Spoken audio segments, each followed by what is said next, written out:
Assalamualaikum, nama saya Nur Alia Nabila binti Azman, memegang nombor kad matrik 422-300-1161.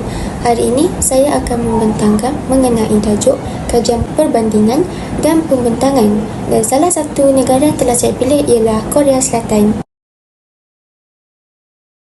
Pertama sekali, kerangka sistem pendidikan di Korea Selatan, iaitu mereka menggunakan kurikulum semakan 2015 yang menghapuskan seni liberal dan sains kurikulum dari kurikulum sekolah menengah dengan tujuan untuk melepaskan imajinasi kemanusiaan dan kreativiti saintifik serta teknologi bakat penumpuan kreatif.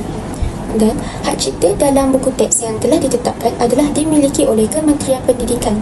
Buku teks yang diberi kuasa memerlukan pemeriksaan oleh Menteri Pendidikan, dan buku teks yang telah diluluskan mestilah mendapat kelulusan daripada penguasa pendidikan, iaitu Wakil Menteri Pendidikan.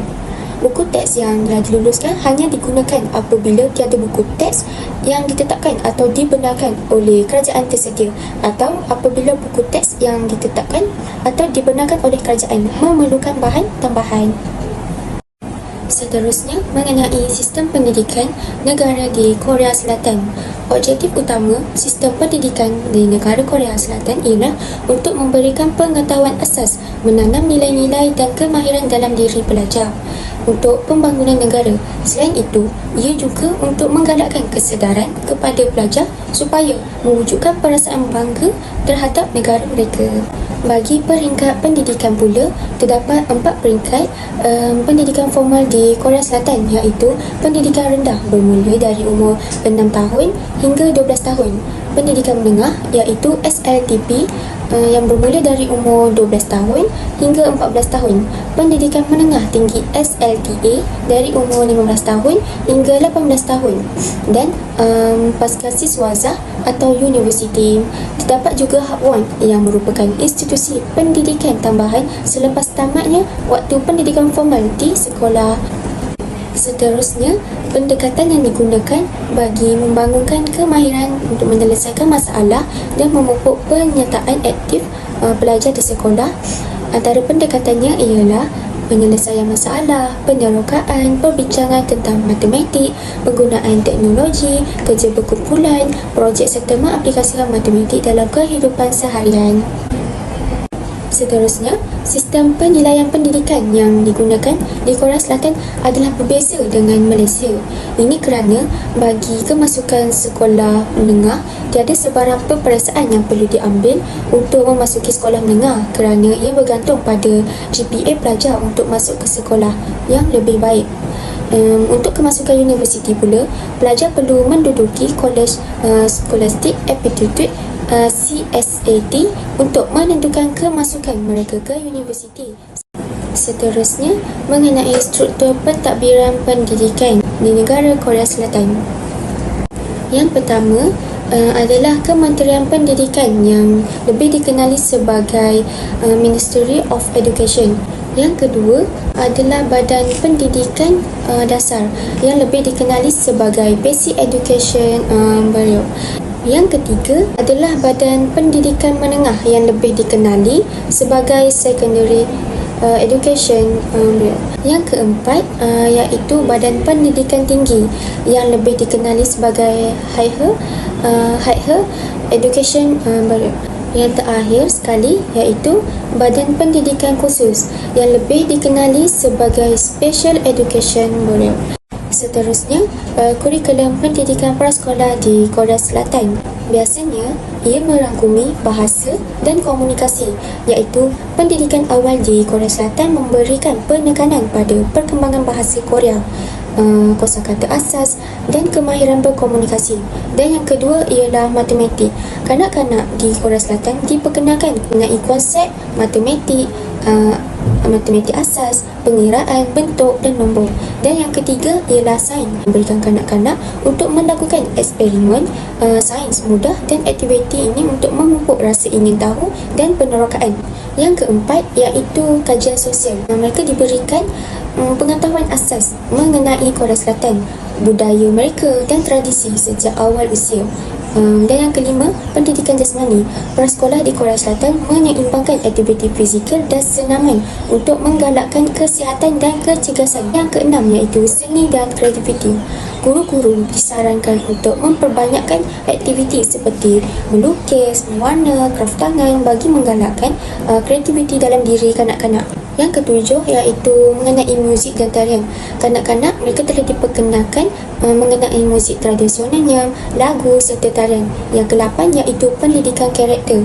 Kanak-kanak ini mereka telah diajar untuk mengenai pengajaran nilai sejagat, adab dan kemahiran sosial. Yang ke-9 iaitu bermain dan sosialisasi. Kanak-kanak berpeluang untuk bermain secara bebas, berinteraksi dengan rakan sebaya dan ini dapat membantu dalam perkembangan sosial mereka. Dan yang ke-10 iaitu pendidikan keselamatan. Kanak-kanak ini mereka sangat ditekankan kepada peraturan keselamatan, asas dan amalan supaya mereka dapat mengamalkan dikala perlu. Selain itu, terdapat juga beberapa fakta yang menarik mengenai pendidikan di Korea Selatan. Pertama, pendidikan di Korea Selatan sangatlah dihargai, di mana pendidikan di sana dianggap sangat penting dan sangat dihargai dalam masyarakat. Kedua, iaitu persaingan yang ketat kerana peperiksaan untuk kemasukan kolej, terutamanya peperiksaan kemasukan kolej kebangsaan adalah sangat kompetitif dan sukar. Terusnya ialah tentang budaya dan pembelajaran yang kuat, di mana budaya pembelajaran yang kuat di Korea Selatan menggalakkan pelajar untuk bekerja keras dan berusaha untuk mencapai pencapaian yang tinggi. Yang terakhir sekali ialah teknologi dalam pendidikan, kerana Korea Selatan sangat terkenal dengan penggunaan teknologi dalam pendidikan. Banyak sekolah yang telah menggunakan peranti elektronik. Dan menarik yang lain mengenai pendidikan di Korea Selatan, mereka belajar sehingga 50 jam per minggu, yang mana Korea Selatan telah berjaya menambah jam sekolah sebanyak 50 jam seminggu. Selain itu, mereka sangat percaya bahawa orang yang telah memperoleh pendidikan tinggi pasti mampu meningkatkan kedudukan mereka. Selain itu, mereka juga akan bersekolah sehingga hari Sabtu. Pelajar dikehendaki hadir dalam sistem pendidikan di Korea Selatan. Walaupun pada hujung minggu, hari Sabtu bukanlah sesuatu yang istimewa. Para pelajar tetap perlu untuk belajar daripada waktu pagi hinggalah ke tengah hari. Seterusnya, mereka juga mempunyai 4 subjek yang penting, iaitu subjek matematik, sains, bahasa Inggeris serta bahasa Korea. Yang subjek ini adalah wajib diambil oleh pelajar yang belajar di Korea Selatan. Akhir sekali, tenaga pendidik di Korea Selatan. Pelajar Korea Selatan menghormati guru kerana pekerjaan mereka dianggap penting untuk negara. Selain itu, guru Korea Selatan terkenal kerana berdisiplin ketegasan dalam mendidik pelajar mereka. Seterusnya, saya akan menerangkan mengenai rumusan, iaitu kebaikan belajar di Korea Selatan berbanding di Malaysia. Antaranya ialah dapat mempelajari budaya baharu. Budaya mereka sangat berbeza dengan budaya kita di Malaysia kerana sama ada dari segi makanan, pakaian, perayaan dan sebagainya. Contohnya seperti makanan tradisional mereka adalah kimchi, manakala kita di Malaysia ialah nasi lemak. Selain itu, kita juga dapat membina persahabatan yang baru kerana apabila kita melanjutkan pelajaran di sana, kita akan berjumpa dengan pelajar antarabangsa daripada pelbagai negara, terutamanya rakan dari negara Korea Selatan. Bukan sahaja kita dapat kenalan dari Malaysia, malah kita juga akan berjumpa dengan pelbagai negara. Kebaikan seterusnya ialah kita dapat melatih diri untuk bersikap lebih terbuka supaya dapat menyesuaikan diri dan mungkin mempunyai kepercayaan berbeza dengan pengetahuan kita di Malaysia. Oleh itu, setiap pelajar di Korea Selatan bukan sahaja mempunyai pelajar dari tempat mereka, namun ada juga kebanyakan negara, dan setiap pelajar itu membawa kebudayaan, kepercayaan dan agama masing-masing. Akhir sekali, kebaikannya ialah kita dapat mempelajari bahasa Korea Selatan. Hal ini kerana apabila kita berada di negara orang, kita perlu biasakan diri dan secara tidak langsung kita akan mempelajari bahasa mereka. Dan dengan ini kita dapat meningkatkan kemampuan dan penggunaan bahasa Korea, terutamanya ketika kita saling berkomunikasi dengan rakyat di sana. Akhir sekali, mengenai rumusan, iaitu kekurangan sistem pendidikan di Korea Selatan. Mereka terlalu menitik beratkan sistem pendidikan yang membebankan, seperti menghafal dan berkaitan dengan subjek matematik. Jika di Malaysia pula, kita lebih untuk memastikan pelajar memahami apa yang diajar dan akan sama ratakan pemahaman dalam setiap subjek, sama ada subjek bahasa Melayu, English, bahasa sains, matematik dan sebagainya.